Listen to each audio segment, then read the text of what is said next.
जी, हमारे राकेश जम्वाल जी, मंच पर उपस्थित महेश जोशी जी, अन्य पार्टी के सभी मंचासीन पदाधिकारी, इस सभा में उपस्थित मेरी मातृशक्ति बहनों और बुजुर्गों, नौजवान साथियों, कुछ ही देर में हमारे बीच में आदरणीय नरेंद्र मोदी जी पहुंचने वाले हैं।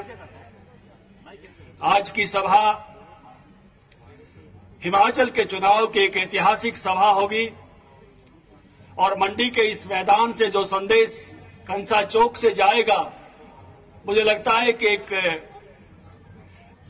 उत्साह का वातावरण इस आज की सभा से संपूर्ण प्रदेश में फैलने वाला है।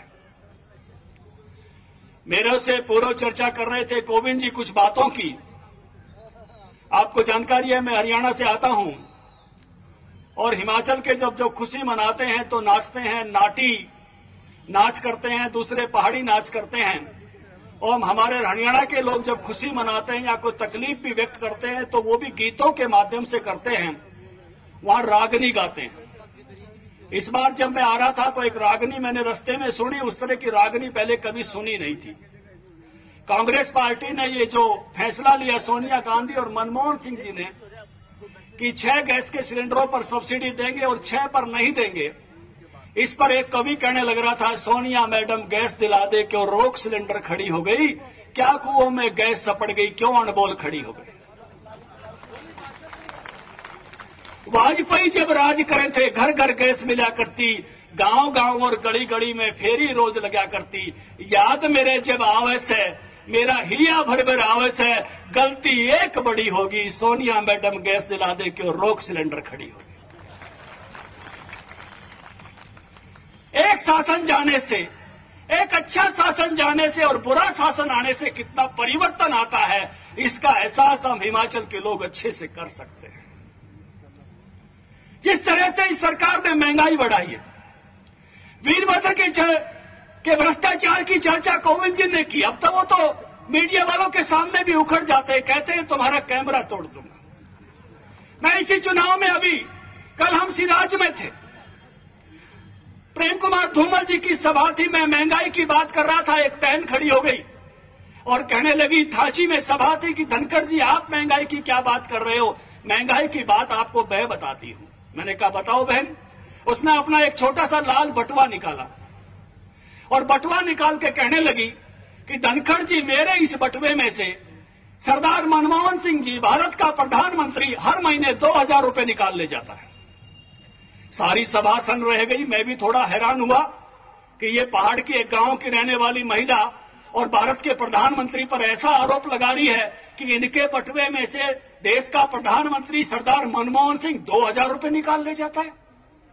मैंने बड़ी हैरानी से पूछा कि बहन कैसे?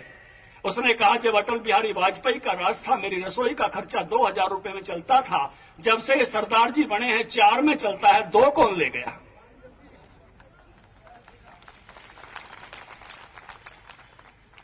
मैंने कहा बहन सच कह रही है।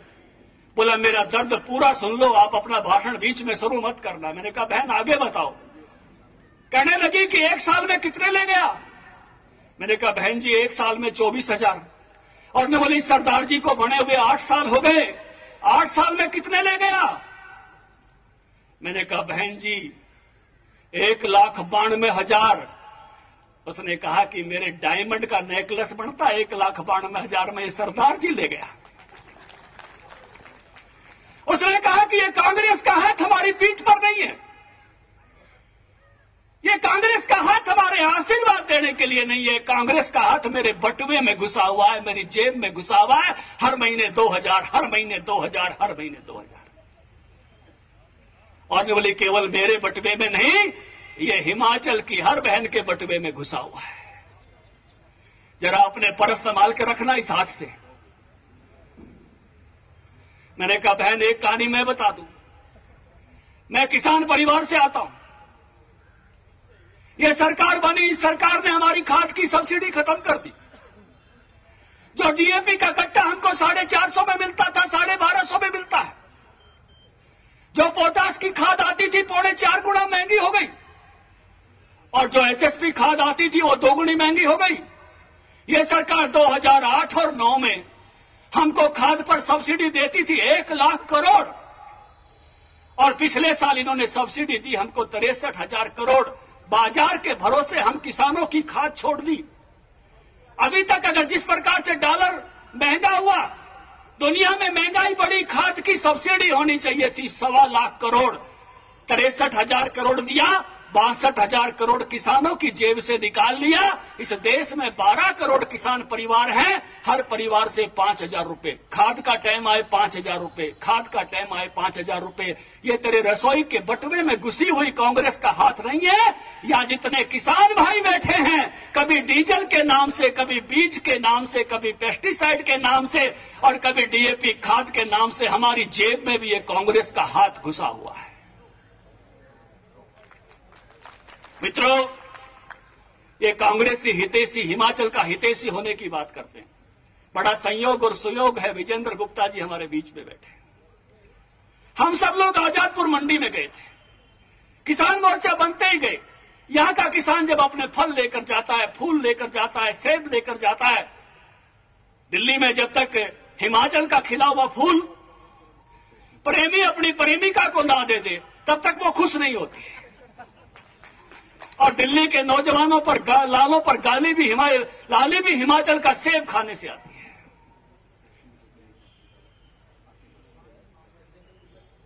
इसलिए वहां जब हमारा आजादपुर मंडी में यहां का सामान जाता है तो 7% उसके ऊपर कमीशन लेते हैं, किसान से लेते हैं, हिमाचल के ले जाने वाले से लेते हैं। जब दिल्ली में बीजेपी की सरकार थी तो हमने वो कमीशन डाला था वहां के दुकानदारों पर, लेकिन शीला दीक्षित की सरकार बनी तो उसने डाल दिया हमारे हिमाचल के किसानों पर। हमने उसकी लड़ाई लड़ी, हिमाचल सरकार ने लड़ी, हिमाचल सरकार हाई कोर्ट तक गई, हम डेलीगेशंस लेकर मिलते रहे, फिर से वो आड़तियों पर डाला गया। लेकिन शीला दीक्षित ने कानून पास कर दिया कि ये आजादपुर मंडी के अमीर आड़तियों पर नहीं पड़ेगा, हिमाचल से जो गरीब अपने फल फूल सब्जी लेके आता है उसी पर पड़ेगा। ये किस तरह का कांग्रेस का हिमाचल के किसान से प्रेम है, इसको आप समझ सकते हो। हम सब ने महसूस किया है कि 5 वर्षों पहले मेरे परिचय में रामस्वरूप जी ने कहा कि जब सरकार बनी तो मैं यहां पर प्रभारी था। मुझे आनंद है ऐसी सरकार से जो विद्यार्थियों को वर्दियां देती है। मुझे आनंद है ऐसी सरकार से जो 108 जैसी एम्बुलेंस चलाती है, जो 15 मिनट में किसी के भी बुलावे पर पहुंचती है। किसान बागवान के मैं रास्ते में आया तभी भी मैं देख रहा था किस प्रकार के ग्रीन हाउसेज बनाए गए हैं। ऐसी सरकार बनाने से जो आनंद मिला है, जो गरीब का ख्याल करती है, दवाइयां फ्री देने की बात करती है, गैस महंगी हुई है तो आपको चूल्हा देने की बात करती है, इस प्रकार की सरकार को फिर से हम 5 वर्षों के लिए बनाए। और जिस सरकार ने आपका सब कुछ लूटा है महंगाई के माध्यम से और देश का लूटा है भ्रष्टाचार के माध्यम से, उस सरकार को उखाड़ फेंकने का संकल्प इस सभा से लेकर जाएं, अपना गुस्सा जगाएं। ये गुस्सा ऐसा जगाएं जैसे द्रौपदी ने अपना गुस्सा जगाया था, 13 वर्षों तक अपने केस खुले रखे। इसी कारण से पांडव महाभारत का युद्ध करने के लिए तत्पर हुए। चाणक्य ने अपनी चोटी पर गांठ लगाई थी, मगध का साम्राज्य बदल दिया। जनरल ओ डायर को 23 वर्षों के बाद मारा। जलियांवाला बाग के कांड के बाद शहीद उधम सिंह ने अपना गुस्सा 23 वर्षों तक जगाए रखा और महात्मा गांधी के सामान को जब बाहर फेंका किसी अंग्रेज ने और गांधी जी को अफ्रीका में ट्रेन के डब्बे से बाहर फेंका, तब एक गुस्सा जगाया था उन्होंने, एक एक अंग्रेज को मैं बाहर फेंक दूंगा। ऐसे ही हिमाचल की इस देवभूमि से, इस पवित्र भूमि से इस कांग्रेस को जो 2G घोटाले करती है, कोयला घोटाले करती है, जीजाजी घोटाले करती है, उसको उठाकर बाहर फेंक दो। इतनी बात कहकर अपनी बात समाप्त करूंगा। जय भारत। अभी सामान्य धनखड़ जी के विचार सुने।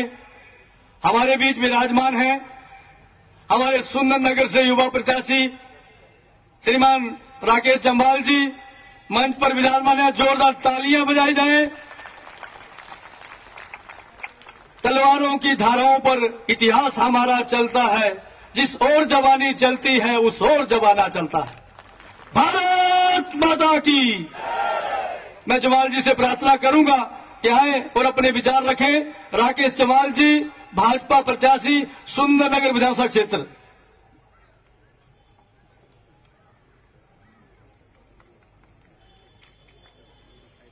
मंच पर विराजमान दिल्ली प्रदेश के अध्यक्ष आदरणीय विजेंद्र गुप्ता जी, पूर्व में इस प्रदेश के प्रभारी रहे किसान मोर्चा के राष्ट्रीय अध्यक्ष आदरणीय ओम प्रकाश धनखड़ जी, वल विधानसभा क्षेत्र से मेरे भाई इंदिरा गांधी जी प्रत्याशी, मंडी विधानसभा क्षेत्र से भारतीय जनता पार्टी के प्रत्याशी आदरणीय डीडी ठाकुर जी, यहां पर एकत्र मेरी मातृशक्ति बुजुर्गों व नौजवान मित्रों, हम सब जानते हैं कि 4 तारीख को हिमाचल विधानसभा का चुनाव होने जा रहा है। इस चुनाव में भारतीय जनता पार्टी के कार्यकर्ता हम सब मिलकर जनता के बीच में जाकर आप सब लोगों से, यहां पर अपनी माताओं, बहनों से, बुजुर्गों से, नौजवान मित्रों से आशीर्वाद लेने के लिए आए हैं। इस चुनाव की बेला में सभी दलों के लोग आते हैं, अपनी अपनी बात करते हैं। आज भारतीय जनता पार्टी का नेतृत्व भी जनता से अपनी बात करने के लिए आज यहां पर आप पहुंच रहा है। भारतीय जनता पार्टी का कार्यकर्ता कभी कोई झूठी बात नहीं करता। भारतीय जनता पार्टी का नेता जो कहता है वो करता है। हमें फक्र है कि हम आज ऐसी पार्टी के कार्यकर्ता हैं जिस पार्टी के नेता आज आदरणीय अटल बिहारी वाजपेयी जी हैं, आदरणीय लाल कृष्ण आडवाणी जी हैं। हमें गर्व होता है हम ऐसी पार्टी के नेता हैं जिसके नेता आदरणीय शांता कुमार जी, आदरणीय प्रोफेसर धूमल जी हैं। जब चर्चा चलती है तो इस प्रदेश में, इस देश में भारतीय जनता पार्टी के नेताओं को, इस प्रदेश में मुख्यमंत्री रहे उनको किसी न किसी नाम से जाना जाता है। आज देश के जिस मर्जी कोने में आप जाएं, वहां पर आदरणीय शांता कुमार जी को पानी वाले मुख्यमंत्री, अंत्योदय योजना वाले नेता के नाम से जाना जाता है। वहीं आदरणीय धूमल जी को विकास वाले मुख्यमंत्री, सड़कों वाले मुख्यमंत्री के रूप में जाना जाता है। हम कांग्रेस के मित्रों से पूछना चाहते हैं, आपके भी इस प्रदेश में मुख्यमंत्री रहे हैं, उनको किस नाम से जाना जाता है? उनको सीडी वाले मुख्यमंत्री और भ्रष्टाचारी मुख्यमंत्री के रूप में जाना जाता है। ये फर्क भारतीय जनता पार्टी और कांग्रेस में है। हिमाचल प्रदेश में 2007 में भारतीय जनता पार्टी की सरकार आप लोगों के आशीर्वाद से इस प्रदेश में बनी। आदरणीय प्रोफेसर प्रेम कुमार धूमल जी इस प्रदेश में मुख्यमंत्री बने। भारतीय जनता पार्टी ने 2007 में अपने घोषणा पत्र में जो वायदा किया था वो जनता से पूरा करते हुए उससे भी आगे बढ़कर इस प्रदेश की जनता की सेवा की है। ऐसा मैं आप सब लोगों को बताना चाहता हूं। आज तुलना करनी होगी 2003 से 2007 के बीच में उस कांग्रेस की सरकार की और 2007 से लेकर 2012 की ये भारतीय जनता पार्टी की सरकार, प्रोफेसर प्रेम कुमार धूमल जी के नेतृत्व वाली सरकार की। आज घोषणा पत्र आप कांग्रेस का देखें, कई प्रकार के वायदे लोगों से किए जा रहे हैं, वोट लेने के लिए झूठी बातें की जा रही हैं। आज कह रहे हैं कि अगर हम सत्ता में आएंगे तो मजदूर की दिहाड़ी हम 250 रुपया कर देंगे, 300 रुपया कर देंगे। लेकिन हम कांग्रेस के मित्रों से पूछना चाहते हैं, 5 वर्ष आप सत्ता में थे, 2003 से लेकर 2007 तक आपकी सरकार थी। आपने उन 5 वर्षों में मजदूर की दिहाड़ी मात्र 5 रुपए बढ़ाई थी। मात्र 5 रुपए दिहाड़ी बढ़ाने पर आपने कितना शोर मचाया था कि प्रदेश में कांग्रेस की सरकार ने बहुत कल्याणकारी काम किया है। आज वो मजदूर की दिहाड़ी 75 रुपए से आज 150 रुपया हुई है। तो भारतीय जनता पार्टी की सरकार, आपकी अपनी सरकार ने आज वो दिहाड़ी बढ़ाई है। मैं पूछना चाहता हूं इन कांग्रेस के मित्रों से, ये सामाजिक सुरक्षा पेंशन अगर यहां प्रदेश में किसी ने शुरू की तो भारतीय जनता पार्टी की सरकार ने, आदरणीय शांता कुमार जी ने शुरू की। और आज वो पेंशन बढ़कर आज 450 रुपए अगर पहुंची है तो वह आदरणीय धूमल जी ने, आपकी सरकार ने उस पेंशन को बढ़ाया है। आज कांग्रेस के मित्र कह रहे हैं कि अगर हम सत्ता में आएंगे तो इस पेंशन को हम 1000 रुपया कर देंगे। ये चुनाव के दिनों में झूठी घोषणाएं करने वाले नेता हैं। हम इनसे पूछना चाहते हैं, 1993 से लेकर 1998 तक आपकी सरकार थी, 2003 से लेकर 2007 तक आपकी सरकार थी। एक नया पैसा आपने उसमें नहीं बढ़ाया, एक नया पैसा आपने नहीं बढ़ाया। आज ये चुनावों को देखकर जनता के बीच में झूठी घोषणा कर रहे हैं, लेकिन भारतीय जनता पार्टी के नेताओं ने जो कहा है, जो घोषणा पत्र में बात कही है, उससे भी आगे बढ़कर हमने काम किया है। हमने अपने घोषणा पत्र में कहीं नहीं कहा था कि अगर हम सत्ता में आएंगे तो प्रदेश के सारे सरकारी स्कूलों में लगभग 10 लाख बच्चों को मुफ्त भर्तियां देंगे। ये निर्णय किसी ने किया है? तो आपकी अपनी सरकार ने, भारतीय जनता पार्टी की सरकार ने किया है। ये सोच किसी के मन में आई तो आदरणीय धूमल जी के मन में आई। उनको लगा कि स्कूल में जब बच्चे पढ़ने जाते हैं, गरीब के बच्चे के पास साधारण वर्दी होती है, अमीर का बच्चा अच्छी वर्दी पहनकर आता है, बच्चे के मन में कोई हीन भावना ना आए, इसलिए उन्होंने निर्णय लिया पूरे प्रदेश के सारे सरकारी स्कूलों में वर्ष में 2 बार मुफ्त वर्दियां दी जाएगी। ऐसा ऐतिहासिक निर्णय किसी ने लिया तो भारतीय जनता पार्टी के नेता आदरणीय धूमल जी ने लिया। कांग्रेस के मित्रों को वो भी रास नहीं आया, पूछने लगे वर्दियां तो दे दी गई लेकिन सिलाई के पैसे कौन देगा? धूमल जी ने कहा इसकी चिंता करने की जरूरत नहीं है। उसी समय घोषणा की कि 100 रुपए सिलाई के भी अगर कोई देगा तो भारतीय जनता पार्टी की सरकार देगी, आपकी अपनी सरकार देगी। वायदों से भी आगे बढ़कर भारतीय जनता पार्टी के नेताओं ने काम किया है। ईमानदारी से इस प्रदेश में जनता की सेवा करने का प्रयास किया है। जहां आज केंद्र में कांग्रेस के नेतृत्व वाली यूपीए की सरकार आज चल रही है, किसी से छिपा नहीं है, इसको दोनों हाथों से लूटने में ये कांग्रेस के मित्र लगे हैं। 1,76,000 करोड़ रुपए का घोटाला। जब इतना बड़ा घोटाला आया, हमें लगा कि आज तक का सबसे बड़ा घोटाला होगा, लेकिन कांग्रेस के मित्र कहने लगे कि इन घोटालों में हमारा कोई लिमिट नहीं है, आप देखना इससे भी बड़े घोटाले आएंगे। थोड़े ही दिनों के बाद 1,86,000 करोड़ रुपए का घोटाला। आसमान में घोटाला, जमीन में घोटाला, पाताल में भी घोटाला। ये ऐसा कांग्रेस का नेतृत्व, आज केंद्र के अनेकों मंत्री जेल की हवा खा रहे हैं। ये कैसी सरकार इस देश में चल रही है? इसलिए मेरा सब माताओं, बहनों, बुजुर्गों से निवेदन है कि ऐसा नेतृत्व भारतीय जनता पार्टी का नेता, जिस प्रकार से आदरणीय अटल बिहारी वाजपेयी, आदरणीय आडवाणी जी, जिस प्रकार से आदरणीय शांता कुमार जी, आदरणीय प्रोफेसर धूमल जी, इस प्रकार का नेतृत्व इस देश को, इस प्रदेश को भारतीय जनता पार्टी ने दिया है, जिनके ऊपर कोई दाग नहीं है। इसलिए आप सब लोगों से निवेदन करता हूं कि 4 तारीख को कमल के फूल वाला बटन दबाकर भारतीय जनता पार्टी को जिताएंगे और हिमाचल प्रदेश से कांग्रेस का सुफड़ा साफ करेंगे। इन्हीं शब्दों के साथ नमस्कार, जय श्री राम। मेरा सभी माताओं बहनों से, आगे कुर्सियां खाली हैं, पहले अगली कुर्सियों में बैठे। जो खाली कुर्सियां हैं, मेरी माताओं से प्रार्थना की आगे कुर्सी में आए आप लोग। खाली कुर्सियां अच्छी नहीं लगती। बाहर खड़े सभी लोगों से प्रार्थना है, मोदी जी कुछ ही क्षणों में आने वाले हैं। आगे कुर्सियां पंडाल में खाली है, पीछे जो लोग खड़े हैं उनसे प्रार्थना रहेगी कि आगे कुर्सियों में आए। मेरी सभी बीजेपी से कार्यकर्ताओं से प्रार्थना, जो बाहर खड़े हैं, जो आगे वाली कुर्सियां हैं, उनमें स्थान ग्रहण करें। कुछ ही क्षणों में आदरणीय मोदी जी पंडाल में पहुंचने वाले हैं, इसलिए अपना स्थान ग्रहण करें। आगे कुर्सियों पहले हैं, जितने भी पीछे कार्यकर्ता वो आगे आए। अब मेरी विनती है मंडी सदर के लोकप्रिय प्रत्याशी आदरणीय डीडी ठाकुर जी से कि वो अपनी बात रखें। आदरणीय डीडी ठाकुर जी।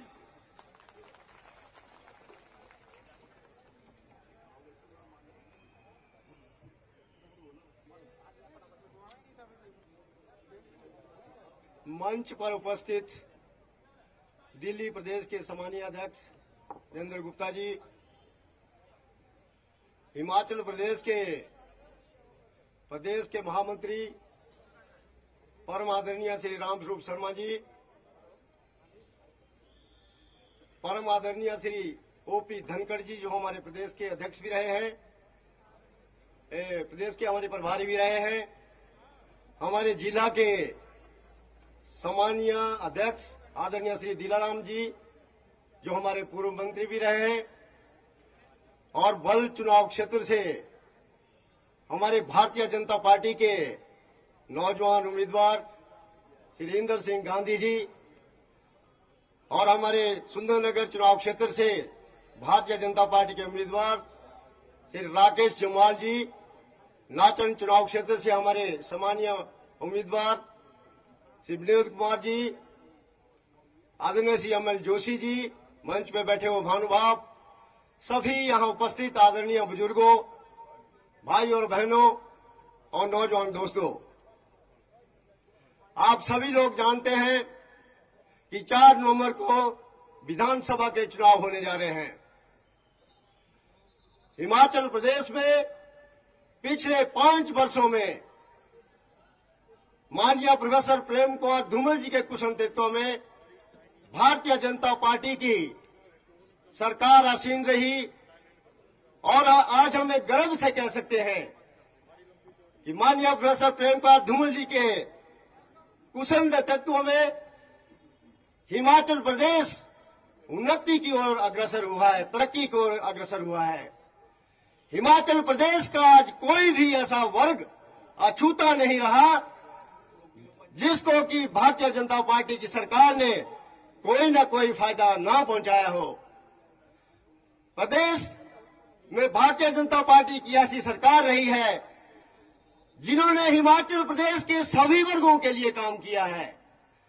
हिमाचल प्रदेश के महिलाओं के सशक्तिकरण के लिए सबसे पहला पद उठाया। 50% के आरक्षण का पंचायती राज और नगर निकायों में तो माननीय प्रोफेसर प्रेम कुमार धूमल जी भारतीय जनता पार्टी की सरकार ने किया। आज हम गौरव से कह सकते हैं कि आज हमारे नगर निकायों में और हमारे पंचायती राज में हमारी पढ़ी लिखी बेटियों को, पढ़ी लिखी हमारी बहनों को जो है अपनी कुशलता और प्रतिभा का, कौशल का प्रदर्शन का सौभाग्य प्राप्त हुआ है।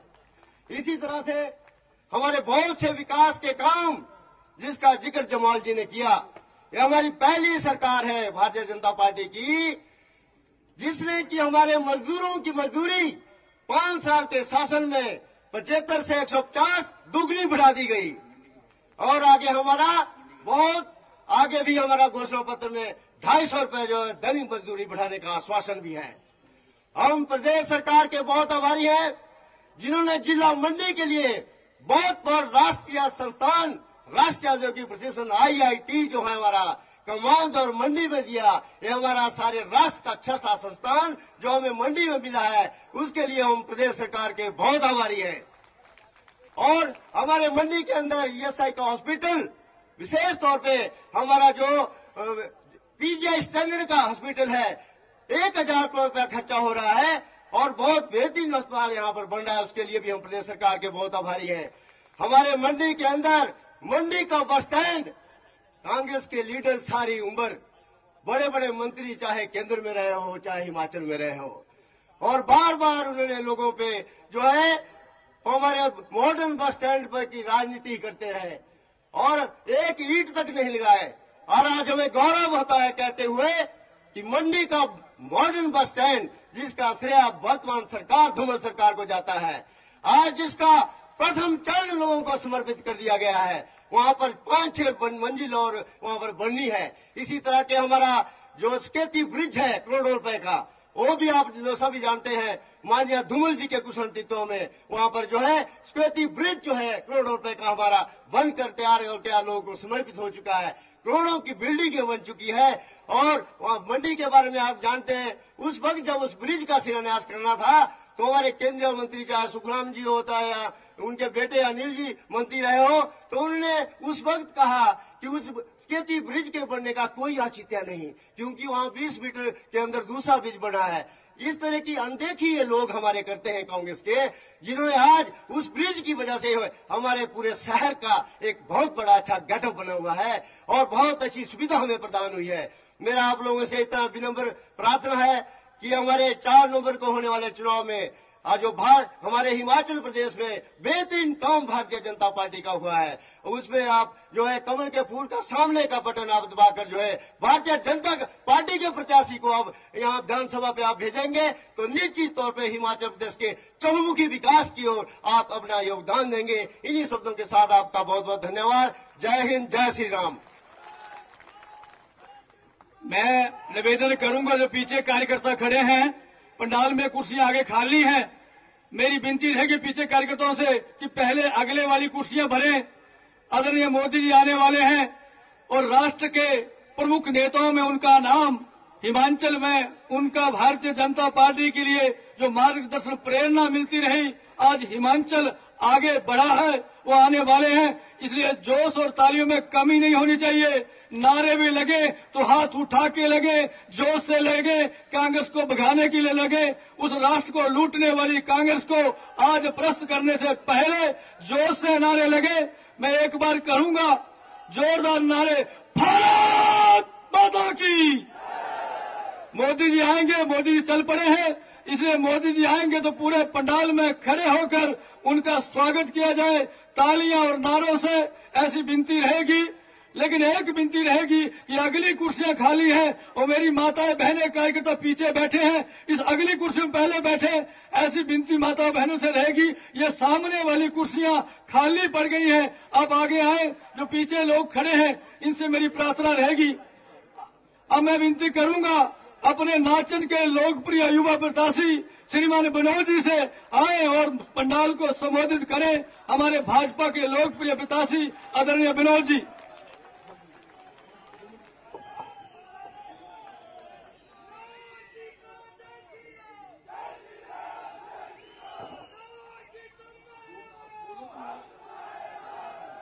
यहां पर उपस्थित मंच पर विराजमान सभी भारतीय जनता पार्टी के वरिष्ठ नेतागण जी, उपस्थित मेरे आदर के योग्य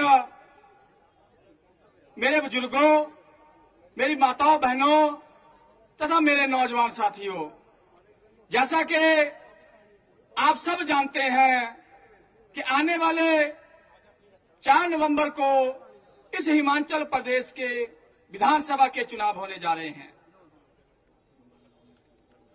जैसा कि आप जानते हैं पिछले 5 वर्षों में इस हिमाचल प्रदेश में आदरणीय धूमल जी ने अनेकों विकास के कार्य किए हैं और नाचन में आदरणीय दिलेराम जी ने विकास के अनेकों कार्य किए हैं। मित्रों, आज हम जिस भी पंचायत में जाते हैं, लोगों का भारी जन समर्थन जो है भारतीय जनता पार्टी के पक्ष में आ रहा है। बहुत से लोग कांग्रेस छोड़ भारतीय जनता पार्टी में शामिल हो रहे हैं। ऐसा क्यों हो रहा है, ये आप सब भली भांति प्रकार से जानते हैं। जो पिछले 5 वर्षों में भारतीय जनता पार्टी ने जो विकास के कार्य किए हैं, ये उसी का नतीजा है। ऐसे होता तो ऐसा था कि जब भी सरकार के 5 वर्ष पूरे हो जाते थे तो लोगों में सरकार के प्रति विरोध होता था, लेकिन ऐसा देखने को हमें कतई भी नहीं मिल रहा। हम जिस भी पंचायत में जाते हैं तो लोग कहते हैं कि आदरणीय दिलेराम जी ने हमारी पंचायत में अनेकों विकास के कार्य किए हैं। मैं दिलेराम जी का धन्यवाद करना चाहूंगा, क्योंकि दिलेराम जी के आशीर्वाद से मुझे टिकट मिला है और उनके द्वारा किए गए नाचन में जो विकास के कार्य हैं उनका श्रेय भी मुझे ही मिल रहा है। दिलेराम जी के आशीर्वाद सहयोग से जिस भी पंचायत में जाना हो रहा है, लोग हजारों की संख्या में, माताएं बहनें हजारों की संख्या में वहां पर खड़े हैं और आदरणीय दिलेराम जी का हमारा स्वागत करने के लिए बिल्कुल तैयार खड़े हैं। जैसा कि आप सब जानते हैं कि आने वाली सरकार भारतीय जनता पार्टी की बनेगी, आदरणीय धूमल जी के नेतृत्व में बनेगी और इस जिला मंडी से भी 10 की 10 सीटें जो है सीआईडी रिपोर्ट के अनुसार जो है भारतीय जनता पार्टी जीत रही है। लेकिन हमें 4 तारीख तक जो है बिल्कुल भी ढील नहीं अपनानी और हमने जो है कंधे से कंधा मिला करके काम करना है, ताकि अधिक से अधिक मतों से हमारे प्रत्याशी जो है अपने अपने विधानसभा क्षेत्रों से जीत करके जाए। समय का बहुत अभाव है।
देश को दिशा देने वाले हमारे सम्माननीय नेता नरेंद्र मोदी जी मंच पर पहुंच चुके हैं।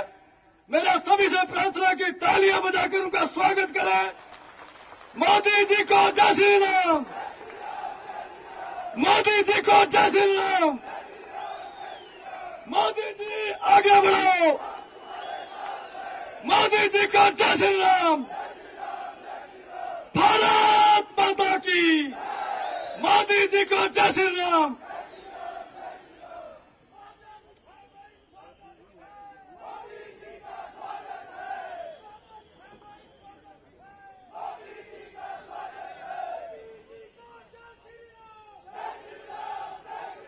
गुजरात के सम्माननीय मुख्यमंत्री, भारत के विकास पुरुष, हिमाचल प्रदेश में हम सबको प्रेरणा देने वाले राष्ट्रीय नेताओं में अग्रणी पंक्ति पर खड़े, इस देश को दिशा देने वाले हमारे सम्माननीय नेता नरेंद्र मोदी जी मंच पर विराजमान है। हमारे राष्ट्रीय अध्यक्ष श्री भाई कलराज मिश्र जी मंच पर विराजमान है। हमारे प्रदेश के पूर्व में प्रभारी रहे आदरणीय धनखड़ जी, हमारे जिला के सम्माननीय अध्यक्ष श्रीमान दिलेराम जी इस मंच पर विराजमान है। हमारे चारों प्रत्याशी राकेश जमाल जी, इंद्र सिंह गांधी जी, विनोद कुमार जी, डीडी ठाकुर जी मंच पर विराजमान है। मैं सम्माननीय जिलाध्यक्ष दिलेराम से प्रार्थना करूंगा कि दो शब्द बोलकर इस सभा में शोभा बढ़ाएं। आदरणीय दिलेराम जी।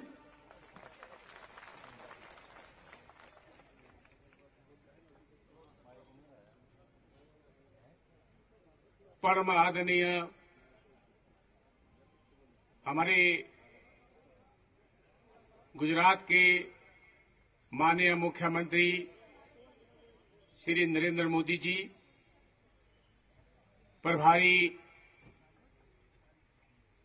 हमारे हिमाचल प्रदेश के कलराज मिश्र जी, सह प्रभारी श्री श्याम जाजू जी, अन्य वरिष्ठ नेतागण तथा यहां पर आए सभी भाई और बहनों, सर्वे भवन्तु सुखिना, सर्वे सन्तु निरामय। सब आदमी सुखी हो और किसी को किसी प्रकार का कष्ट ना हो, ऐसी सरकार हिमाचल प्रदेश में माननीय धूमल जी की रहनुमाई में चल रही थी। और आज इसी सरकार के चुनाव हैं और इस सरकार ने 72 इनाम अवार्ड प्राप्त किए हैं। वो इस बात का प्रतीक है कि हिमाचल प्रदेश में एक शानदार काम हुआ है। और जैसे कहा भी गया है कि काका कृष्णा पिका कृष्णा को भेदो पिका क्यों, प्राप्ते तो बसंत काले काका काका पिका पिका। इसका अर्थ है कि कौआ भी काला होता है और कोयल भी काली होती है। उनमें क्या भेद है? उनमें सिर्फ इतना भेद है कि कोयल अपने मधुर वचन से, अपने मधुर काम से लोगों का मन हर लेती है और कौआ कां कां करता रहता है। अर्थात हमारी भारतीय जनता पार्टी भी पार्टी है और कांग्रेस की पार्टी भी है। इन दोनों में क्या भेद है?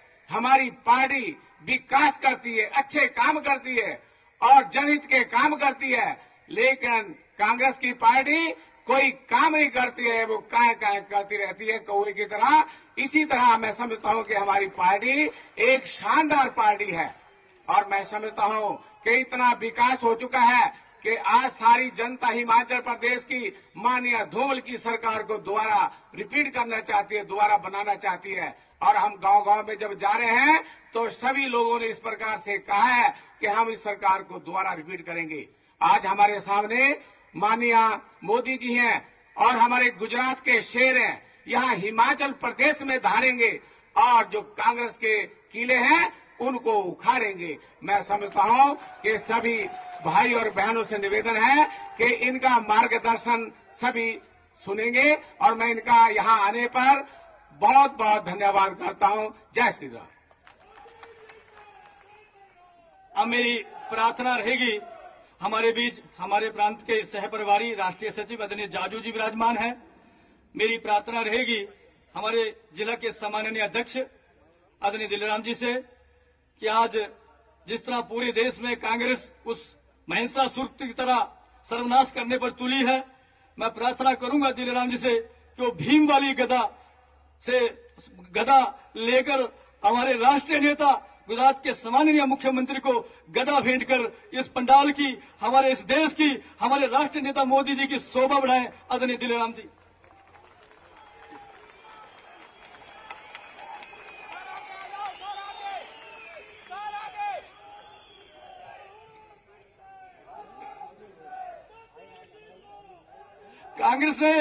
कांग्रेस ने सोनिया गांधी ने, मनमोहन ने, वीरभद्र सिंह ने गैस के मूल्य बढ़ा दिए, पूरे देश को गैस से पीड़ित कर दिया। लेकिन हमारे प्रांत के मुख्यमंत्री प्रेमकांत धूमल ने, जो गरीबों का चिंतन करते हैं, गरीब को सस्ता राशन मिले, मजदूर को 250 रुपये दिहाड़ी मिले, गरीब को दवाइयां मिले, गरीब को वर्दी नहीं मिले, गरीब को 108 गाड़ी मिले, सब गरीबों से काम करने वाले मुख्यमंत्री, उन्होंने ये प्रयत्न किया। वीरभद्र ने चिट्ठी लिखी, 9 सिलेंडर दो, 10 दो, कहीं नहीं मिल पाए। वीरभद्र जी सदा चिट्ठियां लिखते रहे, इंदिरा गांधी को लिखते थे, राहुल गांधी को लिखते हैं, सोनिया गांधी को लिखते हैं, गांधियों को चिट्ठियां लिखते रहे। लेकिन प्रेमकांत धूमल ने काम किया। मेरी माता, मेरी बहनें, मेरे हिमाचल के लोग, जो गैस नहीं मिल रही है, गैस महंगी मिल रही है, बिजली सस्ती मिल रही है, तो उन्होंने कहा मैं सत्ता में आऊंगा तो सब माता बहनों को, हर घर को एक चूल्हा दूंगा। मैं प्रार्थना करूंगा दिलेराम जी से, वो चूल्हा बताएं मेरी माता बहनों को, जो धूमल जी निःशुल्क देने वाले हैं। 16.5 लाख लोगों को बिजली का चूल्हा दिया जाएगा।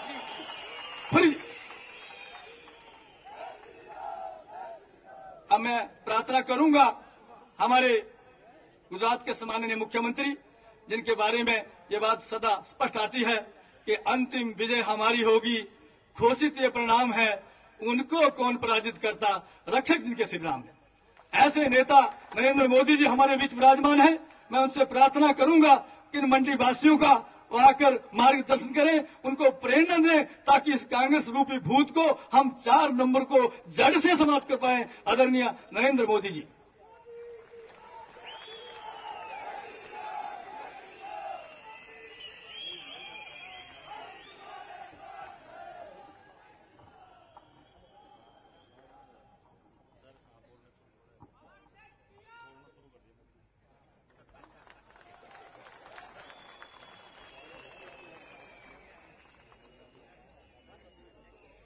भारत माता की आवाज दिल्ली तक सुनाई दे, ऐसा करो। भारत माता की। मंच पर विराजमान भारतीय जनता पार्टी के सभी वरिष्ठ नेतागण और इस चुनाव में मंडी के उम्मीदवार श्रीमान डीडी ठाकुर जी,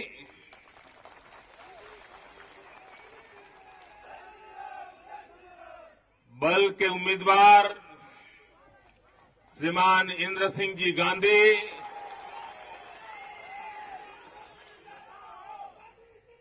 नाचन के उम्मीदवार भाई श्री विनोद कुमार,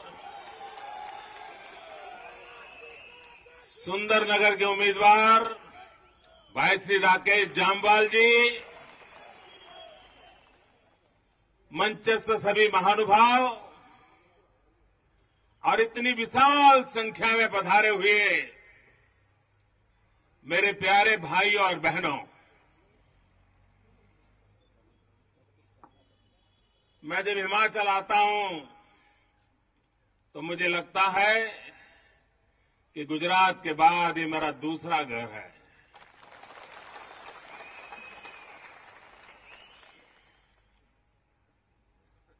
मैंने बहुत वर्ष आप लोगों के बीच रह करके काम किया है,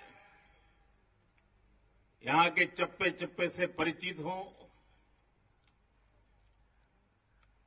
और मंडी आते ही मैंने पूछा कि भाई आज भी सिप्पू बड़ी खाई जाती है कि नहीं खाई जाती है।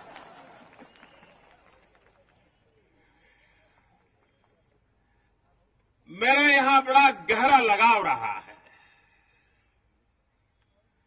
अगर मेरे यहां गुजरात में चुनाव न होता तो मैं कई दिनों तक आपके बीच में रहता और उन पुरानी यादों को ताजी करता।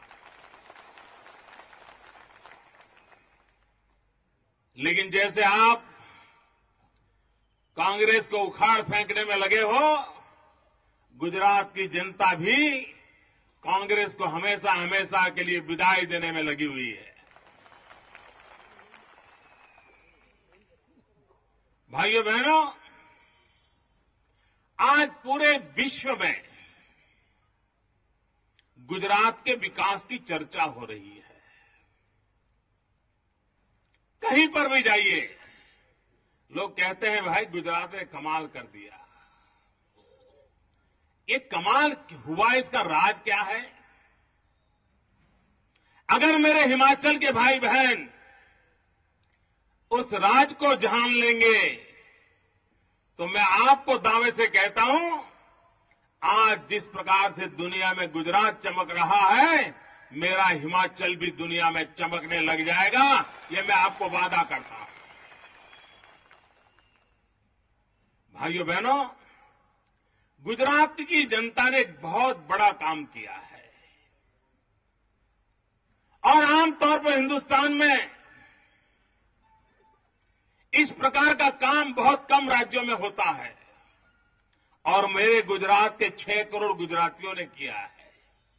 और वो काम किया है उन्होंने पॉलिटिकल स्टेबिलिटी, राजनीतिक स्थिरता। लगातार वहां बीजेपी की सरकार बनती जा रही है, लगातार।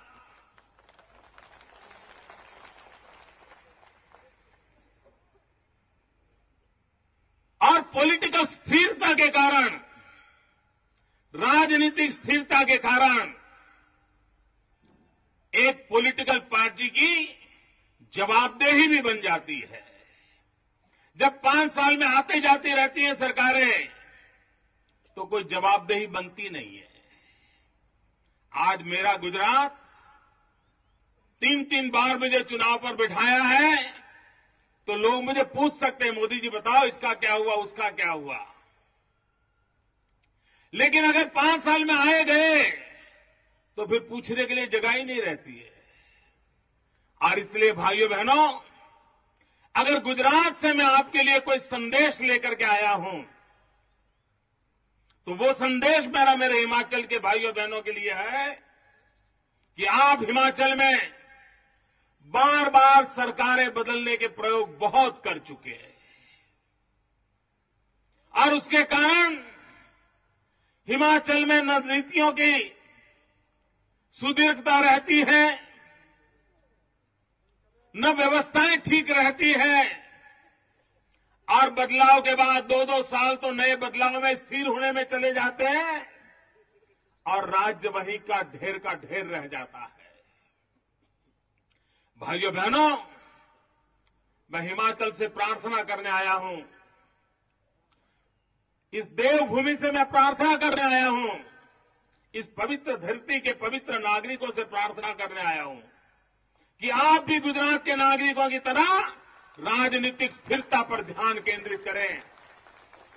भाजपा की सरकार को दोबारा चुनिए, दूवल जी को दोबारा चुनिए और मैं आपको वादा करता हूं 5 साल के बाद मेरे से हिसाब मांगना। जो तरक्की गुजरात ने की है वैसी तरक्की हिमाचल करके दिखाएगा।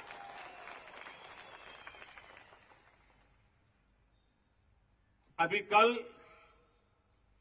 हिमाचल के दौरे पर मौन मोहन सिंह जी आए थे।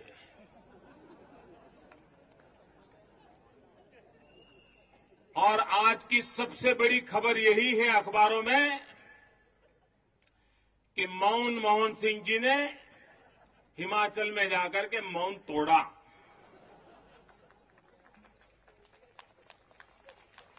यह भी एक बड़ी खबर है। पता ही नहीं चल रहा है देश की हालत के संबंध में प्रधानमंत्री जी क्या सोच रहे हैं। भाइयों बहनों, मैं हैरान हूं। कुछ दिन पहले यहीं पर मंडी में मैडम सोनिया जी आई थी, प्रधानमंत्री जी आए, और भी लोग बारी बारी से आएंगे, लेकिन भाइयों बहनों, मुझे खुशी होती, कम से कम मेरे दिल को एक संतोष मिलता कि मेरे देश के प्रधानमंत्री को कांग्रेस पार्टी के अध्यक्षा मैडम सोनिया गांधी को इस देश के गरीबों की चिंता होती। कम से कम एक बार वो महंगाई पर कुछ बोलते, दर्द जताते, गरीबों के प्रति संवेदना जताते और देश की जनता को कहते, हिमाचल की जनता को कहते कि महंगाई रोकने में हम विफल हुए हैं, लेकिन आप विश्वास कीजिए हम कभी न कभी महंगाई कम करने का प्रयास करेंगे। भाइयों बहनों, मैं आपको एक सवाल पूछ सकता हूं? आप लोगों को एक सवाल पूछूं? बस सब लोग बोलो, हां बोलो तो मैं पूछूं? क्या ये दोनों लोगों ने महंगाई के लिए एक शब्द बोला है? महंगाई बढ़ रही है इसके लिए जवाब दिया है? महंगाई बढ़ रही है इसके लिए कोई दर्द व्यक्त किया है? भाइयों बहनों, इस देश की गंभीर समस्या है महंगाई, और उसके बावजूद भी उनके सीने में दर्द तक नहीं है। क्या देश के प्रधानमंत्री का कर्तव्य नहीं है कि वो जाकर के कहें कि भाई हम जब चुनाव लड़ रहे थे हमने वादा किया था कि 100 दिन में हम महंगाई कम करेंगे, लेकिन 2-2 हजार दिन हो गए, उसके बावजूद भी हम कम नहीं कर पाए, एक हमारी गलती है, जनता हमें माफ करे, इतना तो कहना चाहिए था कि नहीं? लेकिन कांग्रेस पार्टी को इतना अहंकार है, कांग्रेस पार्टी को जन भावनाओं की परवाह नहीं है, देश के प्रवाहों की परवाह नहीं है। वो अपनी ही चाल चलते जाते हैं और इतना अहंकार है, वो मानते हैं कि दुनिया तो उनके झोले में है, वो दुनिया को जो चाहे जहां मरोड़ सकते हैं। इतना ही नहीं भाइयों बहनों, महंगाई क्या कम थी तो उन्होंने आपसे गैस का सिलेंडर भी छीन लिया। मेरी माताएं बहनें इतनी यहां बैठी है, मैं समझता नहीं हूं, घर के अंदर और जहां ठंडा प्रदेश है वहां दिन में कितनी बार चीजों को गर्म करना पड़ता है, देर में ठंडा हो जाता है, बार बार उसको गर्म करना पड़ता है, चालू खाते खाते भी गर्म करना पड़ता है, और वहां पर गैस के सिलेंडर ले लें तो क्या वो अपने पतिदेव को कच्चा खिलाए क्या? एक परिवार को स्वाभाविक 24 सिलेंडर स्वाभाविक लगते हैं, इन्होंने कह दिया 6 सिलेंडर। क्या 18 सिलेंडर ये गरीब काला बाजारी से खरीद पाएगा? क्या फिर से उसको चूल्हे की ओर जाना पड़ेगा? क्या फिर से उसको जंगल काटने पड़ेंगे? क्या फिर से हमारी इस हरी भरी हिमाचल की आप धरती को बर्बाद करने की नौबत आएगी? लकड़ी काटने के लिए मजबूर किया जाएगा मेरे हिमाचल को? पूरा देश जिस हिमाचल के लिए गौर करता है, उस हिमाचल को पेड़ पौधे काट करके अगर खाना पकाने की नौबत आएगी तो इसके लिए अगर कोई गुनहगार होगा तो ये दिल्ली की सल्तनत गुनहगार होगी। भाइयों बहनों, ये लोग जिम्मेवार होंगे। मैं प्रेम कुमार धूमल जी का अभिनंदन करना चाहता हूं। दिल्ली से कोई मदद न होने के बाद भी दिल्ली सिलेंडर छीनती चली जा रही है, उसके बावजूद भी उन्होंने हिमाचल की मेरी माताओं बहनों की चिंता की, बच्चे को गर्म खाना मिले इसकी चिंता की, और उन्होंने हर परिवार में मुफ्त में चूल्हा देने का वादा किया। मैं धूमल जी का एक बहुत बड़ा अहम ये मानवीय कदम मानता हूं, मानवीय कदम मानता हूं। और आज आपको गैस के कारण जो खर्चा होता है, और मित्रों कांग्रेस की तरह वादे नहीं, आपको लाकर के दिखा दिया कि ये होगा। झूठे नारे नहीं, झूठे वादे नहीं। भाइयों बहनों, मैं इस एक कारण भी अगर वोट देना होगा, अगर मैं हिमाचल का नागरिक होता तो धूमल जी की ये करुणा के कारण, गरीब परिवारों के प्रति प्रेम के कारण मेरा वोट जरूर धूमल जी को देकर के जाता। इतना बढ़िया काम किया है, कोई और नहीं कर सकता भाइयों। और ये दिल्ली सरकार के मुंह पर तमाचा है। ये चूल्हा नहीं है। ये चूल्हा सिर्फ रसोई पकाएगा ऐसा नहीं, ये धूमल जी का चूल्हा पूरी कांग्रेस को खाक करके रख देगा भाइयों, पूरी कांग्रेस को खाक करके रख देगा। ये इनका कारोबार ही ऐसे है। भाइयों बहनों, मैं गुजरात की घटना सुनाता हूं। मेरे प्रदेश में मैंने काम किया है। हमने पाइपलाइन से लोगों के घर गैस पहुंचाने का काम आरंभ किया। 300 गांवों में वो काम मैं कर पाया। 7 लाख परिवारों को घर के अंदर जैसे नल से पानी आता है वैसे नल से गैस आता है। अब मेरा सपना था कि पिछले वर्ष 20 लाख तक मैं पहुंचाऊं इस बात को, लेकिन कांग्रेस वालों को पता चल गया कि मोदी अगर गैस घर घर इस प्रकार से पहुंचा देगा और उनके इस दिल्ली वाले सिलेंडर वाले गैस से आधी कीमत में, और अगर ये महिलाएं सब मोदी की तरफ चली गई तो कांग्रेस की मिट्टी पलीत हो जाएगी, कभी कांग्रेस जिंदा नहीं रहेगी। तो उन्होंने क्या किया? उन्होंने, भारत सरकार ने एक कानून निकाला कि गैस की पाइपलाइन डालने का अधिकार सिर्फ भारत सरकार को है, कोई राज्य सरकार गैस की पाइपलाइन नहीं डाल सकता है। अब मुझे बताइए भैया, इतना जहर क्या गुजरात हिंदुस्तान में नहीं है क्या? ये कोई विदेश में है क्या जिसकी इस प्रकार की पाइप पे काट देने का निर्णय करते हो आप? शोभा देता है आपको? वरना आज मेरे गुजरात में 20 लाख परिवारों में पाइपलाइन से गैस होता, 3 करोड़ सिलेंडर बच जाते। 3 करोड़ सिलेंडर भारत सरकार के बचते, और 3 करोड़ सिलेंडर बचने के कारण सालाना भारत सरकार की 15,000 करोड़ रुपया सब्सिडी बच जाती, उनके जेब में पैसे बच जाते। लेकिन चूंकि गुजरात में मोदी को क्रेडिट मिल रही है, मेरे काम को रोक दिया है। भाइयों बहनों, मैं चुप रहने वाला इंसान नहीं हूं। उनको पता नहीं है मोदी है, वो ईंट का जवाब पत्थर से देना जानता है। और मैंने सुप्रीम कोर्ट के दरवाजे खटखटाए हैं, और मैं दिल्ली सरकार को झुका के रहूंगा दोस्तों, झुका के रहूंगा।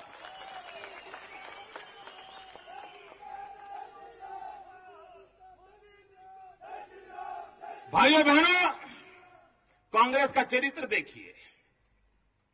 उनको लोक राज भी कांग्रेस ने छोड़ दी है। सार्वजनिक जीवन में अगर सबसे बड़ी कोई पूंजी हुआ करती थी तो वो लोकलाज होती थी, और प्रभु राम के जमाने से लोकलाज का विषय चलता आ रहा है। और हमारे देश में लोकलाज में महत्व बहुत रहा है। लेकिन कांग्रेस ने लोकलाज छोड़ दी है। उनके एक ऊर्जा मंत्री थे, वे ऊर्जा मंत्री के जमाने में हिंदुस्तान के 19 राज्यों में 48 घंटे के लिए अंधेरा हो गया, बिजली गुल हो गई। 70 करोड़ देश के नागरिक 48 घंटे तक अंधेरे में जिंदगी गुजारा कर रहे थे। ऑपरेशन थिएटर में किसी का आधा ऑपरेशन हुआ है, बिजली चली गई, ऑपरेशन अटक गया। लोग ट्रेन में सफर कर रहे थे, बिजली चली गई, ट्रेन बीच रात अटक गई। सारे विश्व में 21वीं सदी, हिंदुस्तान की सदी की जहां चर्चा होती थी, पूरे विश्व के अखबारों ने लिखा कि ये कैसा देश है कि 21वीं सदी के पहले दशक के बाद भी लोगों को बिजली मुहैया नहीं कर पा रहा है। आधे आधे पेज के लेख लिखे गए और आखिर में एक पैराग्राफ आता था, और वो पैराग्राफ ये आता था कि एक तरफ पूरा हिंदुस्तान अंधेरे में डूबा हुआ था, एक अकेला गुजरात ऐसा था जहां बिजली जगमगा रही थी। लेकिन भाइयों बहनों, मेरा विषय दूसरा है। जिस मंत्री के रहते हुए हिंदुस्तान अंधेरे में डूब गया, जिस मंत्री के रहते हुए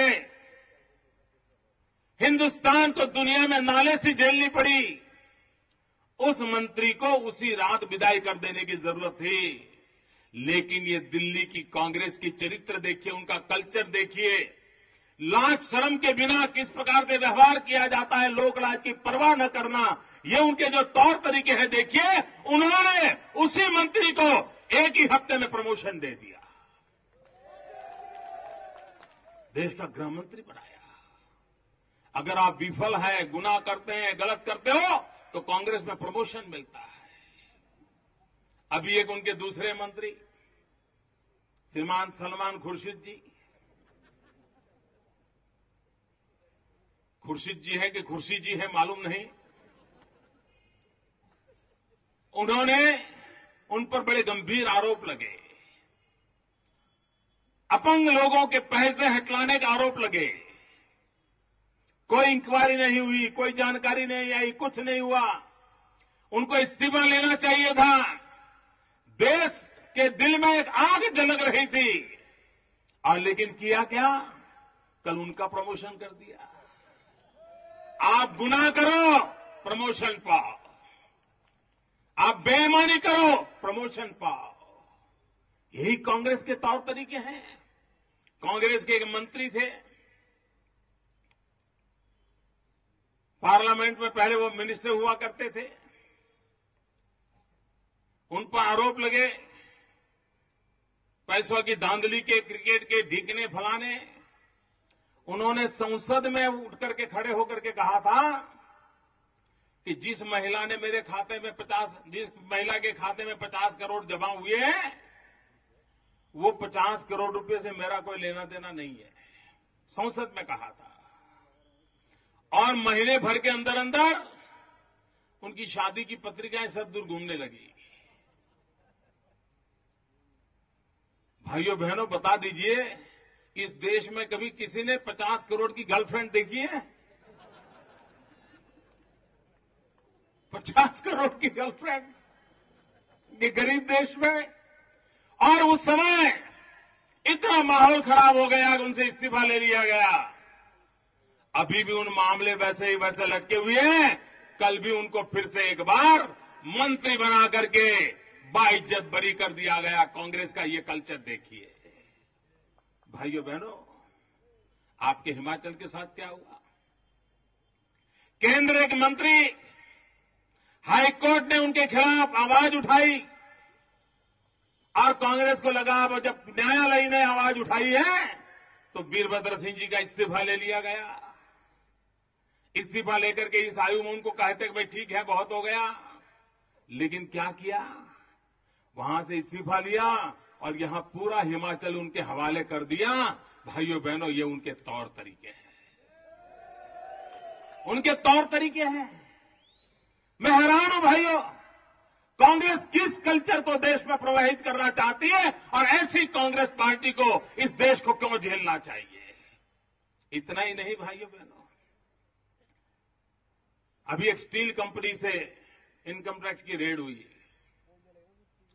तो उसमें नोट में पाया गया बीबीएस। इनकम टैक्स में बीबीएस के नाम पर इतने रुपये। खोज पड़ताल हुई। आप जानते हो बीबीएस कौन है? भाइयों बहनों, कांग्रेस वालों ने कह दिया ये बीबीएस वीरभद्र सिंह नहीं है, ये तो वीरभ्रष्ट सिंह है। ये वीरभद्र सिंह नहीं है, ये तो वीरभ्रष्ट सिंह है। ये कोई बीबीएस और होगा, हमारे वीरभद्र सिंह नहीं हो सकते। भाइयों बहनों, हिमाचल के अंदर उतने पर कितने आरोप लग रहे हैं, लेकिन कांग्रेस को कोई परवाह नहीं है। भाइयों बहनों, इक्का दुक्का किसी ने भ्रष्टाचार किया हो तो ये देश उसको ठीक करने की ताकत रखता है, लेकिन सर्वोच्च स्थान पर जब भ्रष्टाचार शिष्टाचार बन जाए, भ्रष्टाचार के प्रति लापरवाही बरती जाए, भ्रष्टाचार के प्रति अनदेखी करने का स्वभाव बन जाए, तो वो देश बहुत गहरे संकट में जाकर के गिरता है। भाइयों बहनों, कांग्रेस से डरने की इसलिए जरूरत है। ये इक्के दुक्के व्यक्ति के भ्रष्टाचार का मुद्दा नहीं है, ये मुद्दा है कांग्रेस के भ्रष्टाचार को शिष्टाचार बनाने के चरित्र के सामने। और अगर भ्रष्टाचार को शिष्टाचार बनाया गया तो देश कितना बर्बाद हो जाएगा, इसका आप अंदाज कर सकते हो। भाइयों बहनों, मैं कभी कभी बहुत परेशान हो जाता हूं। भारत एक संघीय ढांचा है, राज्यों के समूह से देश बना हुआ है, ये संविधान निर्माताओं ने कहा हुआ है, लेकिन जहां जहां भाजपा सरकारें हैं, उन सरकारों को प्रताड़ित करना, उन सरकारों को विफल होने के लिए षड्यंत्र करना, उनके विकास के अंदर रोड़े अटकाना, ये दिल्ली सरकार का स्वभाव बन गया है। मेरे पत्रकार मित्रों से भी मैं कहूंगा कि समय की मांग है कि वर्तमान कांग्रेस के चरित्र का एनालिसिस करने की जरूरत है, एक नए दृष्टिकोण से चर्चा करने की जरूरत है। जिस जमाने में कांग्रेस का झंडा चारों ओर फहरता था, पंचायत से लेकर के पार्लियामेंट सब दूर शासन करती थी, और कहीं कोई राज्य अगर उभर करके आता था और विरोधी दल की सरकार बनती थी, तो इस देश में 2 दशक ऐसे गए, 2 दशक तक, ये बहुत बहुत गंभीर सवाल मैं उठा रहा हूं आज इस मंडी की सभा में, 2 दशक तक कांग्रेस ने क्या किया?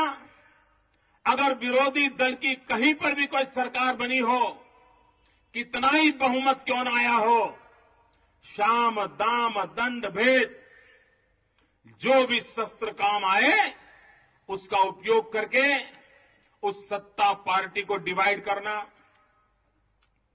एमएलए को खरीद फरोख्त करना, लोभ लालच देना और विरोधी दलों की सरकारों को गिराना। 20 साल तक कांग्रेस ने इस काम को करती रही। और अगर कांग्रेस विरोधी दल की सरकार और बहुमत वो दल के अंदर वो डिवाइड नहीं कर सकती थी, तो धारा 356 का दुरुपयोग करना, किसी न किसी नाम से जोड़ करके उन सरकारों को गिरा देना।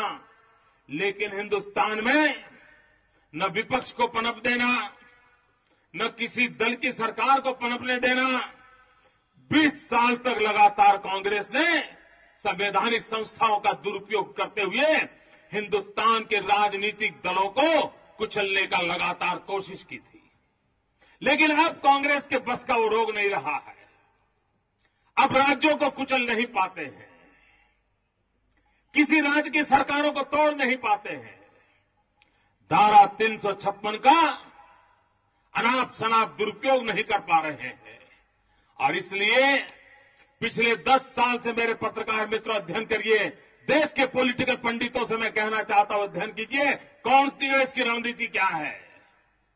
जो कांग्रेस 20 साल तक सरकारों को तोड़ने के लिए संविधान का उपयोग करती थी, वो कांग्रेस अब अपने विरोधी दल के प्रमुख राजनेताओं के चरित्र पर कीचड़ उछालने के लिए षड्यंत्र करती है, संवैधानिक संस्थाओं का दुरुपयोग करती हैं। जितनी भी एजेंसी जो उनके पास है इन्वेस्टिगेशन की, उसका दुरुपयोग करती है। और कोई भी दल उभरने लगता हो तो उसके व्यक्तियों पर आरोप जड़ देना, झूठी बातें फैला देना, मीडिया के अंदर एकधारी कथाएं चालू करवा देना, एक नया षड्यंत्र चालू किया और हिंदुस्तान में विरोधी दल का कोई नेता अछूता नहीं है जिस पर कांग्रेस ने इस प्रकार से पिछले 10 साल में गंभीर आरोप न लगाए हो। चरित्र हनन का रास्ता अपनाया है और बाद में क्या करते हैं? सीबीआई का राजनीतिक दुरुपयोग। जब पार्लियामेंट में वोट की जरूरत पड़े, सीबीआई को मैदान में उतार दो। मेरे गुजरात में तो मित्रों, मैं दावे से कहता हूं, मेरे गुजरात में कांग्रेस पार्टी चुनाव नहीं लड़ रही है। आपको जानकर के आश्चर्य होगा, मेरे गुजरात के अंदर चुनाव के मैदान में कांग्रेस है ही नहीं। उम्मीदवार कांग्रेस है, लेकिन चुनाव सीबीआई लड़ रही है। मेरे राज्य में सीबीआई चुनाव लड़ रही है। ये तौर तरीके अपनाए जाते हैं। भाइयों बहनों, जहां जहां भारतीय जनता पार्टी की सरकारें हैं, उनके साथ अन्याय करना, विकास के अंदर रोड़े अटकाना और ऐसा व्यवहार किया जाता है जैसे किसी दुश्मन देश के राज्य के साथ किया जाए। ये भाजपा के राज्यों के साथ ये दिल्ली की सरकार करती है। ये मैं सार्वजनिक रूप से उन पर आरोप लगाता हूं। भाइयों बहनों, मैं हमेशा देखता हूं कि किस प्रकार से उन्होंने भाजपा सरकारों को विफल होने के लिए प्रयास किया है। आप हिमाचल में देखिए, यहां पर रास्तों का काम प्रमुख काम होता है, क्योंकि कभी भी पहाड़ ढह जाता है, जमीन ढह जाती है, नुकसान होता रहता है। भारत सरकार बहुत बड़ी बातें करती है और मैडम सोनिया जाकर के यहां बोली 10,000 करोड़ दिया है, 10,000 करोड़। मैडम, मैं पूछना चाहता हूं, क्या ये 10,000 करोड़ दहेज में आए हुए हैं क्या? ये हिंदुस्तान की 100 करोड़ जनता की मेहनत की कमाई के पैसे हैं। ये आपकी व्यक्तिगत संपत्ति नहीं है। ये आपकी व्यक्तिगत संपत्ति नहीं है। दिल्ली कान खोल करके सुन ले। और आप हम लोगों को रुपयों के नाम पर दबा नहीं सकते हो। भारतीय जनता पार्टी जनता जनार्दन को समर्पित पार्टी है। हम जनता के विकास के लिए लगे हुए लोग हैं।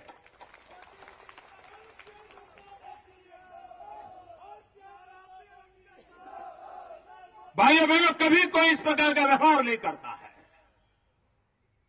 अरे हमारे यहां पड़ोस के घर से कभी एक प्याला भर अगर हम चीनी लाए हो तो कभी वो कहता है कि उस दिन तुम्हारे यहां मेहमान आए थे, मैंने चीनी दी थी, ऐसा कोई बोलता है क्या? कोई बोलता है? कोई मैडम बोलती है क्या? मेहता व्यक्ति बोलती है क्या? अरे वो रोज का व्यवहार होता है। ये आकर के बोलती है 10,000 रुपए, 10,000 करोड़ दिया। अरे मैडम सोनिया जी, अगर आपको राज्य चलाना नहीं आता है तो दिल्ली का दौर छोड़ दीजिए। आपके पास हिसाब किताब मांगने के लिए सारी संस्थाएं हैं और आज तक धूमल जी पर उंगली उठाने का साहस दिल्ली की आपकी एक भी संवैधानिक संस्था ने उठाया नहीं है। अरे उनको पूछ लीजिए, उनके पास हिसाब पड़ा है। प्लानिंग कमीशन के पास हिसाब पड़ा है। देश के हिसाब किताब से चलता है। लेकिन लोगों को भ्रमित करने के लिए, और मैं तो हैरान हूं, मनमोहन सिंह जी भी यही बोल के गए। ये अच्छा लगा मुझे कि मनमोहन सिंह जी ने एक आधा वाक्य ये कहा कि भाई हिमाचल में विकास तो हुआ है, ये तो कहा, लेकिन बाद में कहा लेकिन पैसे दिल्ली के थे। भाइयों बहनों, दिल्ली हिंदुस्तान की राजनीति है, राजधानी है और हिमाचल हिंदुस्तान का एक अंग है। उस हिमाचल को हिंदुस्तान से अलग कर करके बोलने की भाषा, ये हिंदुस्तान के संविधान का अपमान है। भाइयों बहनों, मैं धूमल जी मेरे बहुत अच्छे मित्र रहे हैं। जिस प्रकार से उन्होंने हिमाचल को नई ऊंचाइयों पर ले गए, मैंने बहुत निकट से जाना है और मैं हिमाचल की मिट्टी से धुला मिला इंसान हूं। मैं देख रहा हूं प्रगति को और आज मैं गुजरात की धरती से आपसे खास मांगने आया हूं और मैं आपसे चाहता हूं कि 4 तारीख को आप भारी मतदान करें और भारतीय जनता पार्टी के कमल के निशान पर बटन दबाएं और भ्रष्टाचार के खिलाफ अपना आवाज प्रकट करें। कमल के निशान पर बटन दबा करके महंगाई के खिलाफ अपना आक्रोश व्यक्त करें। कमल पर बटन दबा करके दिल्ली की सल्तनत को उखाड़ फेंकने का संकल्प करें।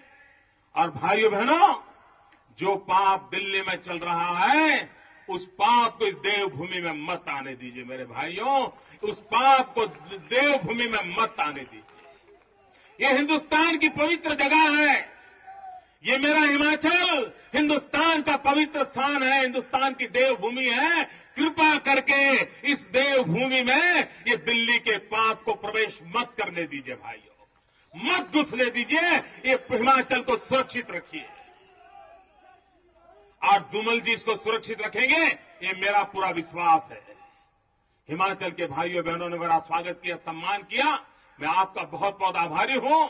मेरे साथ बोलेंगे भारत माता की, दोनों मुट्ठी बंद करके पूरी ताकत से बोलिए भारत माता की, भारत माता की, भारत माता की, भारत माता की, भारत माता की, भारत माता की, भारत माता की, भारत माता की। नरेंद्र मोदी जी को जय श्री राम, मोदी जी को जय श्री राम, मोदी जी को जय श्री राम। भारत माता की। मोदी जी आगे बढ़ो, मोदी जी आगे बढ़ो। देश का नेता कैसा हो, देश का नेता कैसा हो। भारत माता की। बहुत बहुत धन्यवाद। यहाँ आए हुए सभी भारत